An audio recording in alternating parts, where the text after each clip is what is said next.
জানো তো, এই যে দেখছো এতগুলো গোপাল, আমি না এই প্রথম এতগুলো গোপাল একসাথে এক জায়গায় দেখছি। ভীষণ ভীষণ আনন্দ হচ্ছিল। ঠাকুর ঘরে যখন গেলাম, মানে বিশ্বাস করো মনটা একদম শান্ত হয়ে গেল।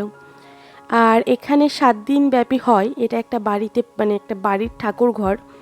এখানে 7 দিন ব্যাপী পুজো হয়, রথযাত্রা থেকে শুরু করে সোজা রথ টু উল্টো রথ। 7 দিন ধরে এখানে কীর্তন হয় এবং 7 দিন পর ভোগ আরতি হয়। ভীষণ ভালো লাগছিল, যার জন্য তোমার সাথে শেয়ার করলাম। আমরা বেসিক্যালি চলে গেছিলাম সোজা রথের দিন, মানে বুঝতেই পারছো ভিডিওটা অনেক দিন আগের। সেদিন চলে গেছিলাম এই বাড়িটাতে। এখানে কীর্তনের জন্য গেছিলাম, একটুখানি ছিলাম, কারণ আমার গীতবাবু প্রচণ্ড জ্বালাতন করছিল। আর এই দেখো, এত জ্বালাতন করছিল, তবে বাচ্চা মানুষ প্রায় ওখানে 1 ঘন্টা মতো ছিল, তারপরে জ্বালাতন করছিল। আর আমরা কিন্তু এই উল্টো রথের দিনও গেছিলাম, সেটার আর ভিডিওটা করা হয়নি। চলো আজকের মতো টাটা।